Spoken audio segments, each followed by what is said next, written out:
Visa ট্রান্সফারের approve আসতেছে। প্রথমে কথা শুনুন, ভিডিও শেয়ার করুন যাতে আরেকজন ভাই সতর্ক হতে পারে। আমি প্রথমত আপনাদেরকে বলবো, এখন বর্তমানে লেবার ভিসাও টাইপিং হচ্ছে এবং ট্রান্সফার ভিসার ফাইলও অ্যাপ্রুভ আসতেছে। যেগুলা বিগত 2 দিন ধরে করা হয়েছে সবগুলোর মধ্যে 90% কিন্তু অ্যাপ্রুভাল আসতেছে। এর অর্থ নতুন করে কেউ ক্যান্সেল হবেন না। কমপক্ষে আগামী 10 কার্য দিবস দেখুন, অর্থাৎ ঈদের পর পর্যন্ত দেখুন। ঈদের পরে যদি এটা স্বাভাবিক থাকে তাহলে কিন্তু আপনারা ক্যান্সেল হবেন। যদি এটা অস্বাভাবিক হয়ে যায় আবার, তাহলে কিন্তু আপনি ক্যান্সেল হয়ে কিন্তু আপনি ঝামেলায় পড়বেন।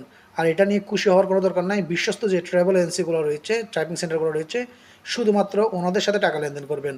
ও হয়তো সবার কাছে টাকা লেনদেন করবেন না। সবার কাছে টাকা লেনদেন করলে কিন্তু আপনি প্রতারিত হওয়ার সম্ভাবনা খুব বেশি রয়েছে।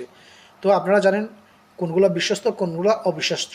তো যারা সবসময় বলতেছে ফাইন মাফ করে ভিসা লাগাই দিবে, 1 ঘন্টার মধ্যে আপনাকে অ্যাপ্রুভাল আনে দিবে, এক কথায় বলবো, প্রতারিত হওয়ার থেকে সাবধান থাকুন। প্রথমে যাচাই বাছাই করুন। আমার ব্যক্তিগতভাবে আপনাদেরকে আমি রিকোয়েস্ট করব, কমপক্ষে ঈদের পর পর্যন্ত দেখুন। এটা যদি স্বাভাবিক থাকে তাহলে আপনারা টাকা লেনদেন করবেন। এর আগে কারোর সাথে টাকা লেনদেন করবেন না।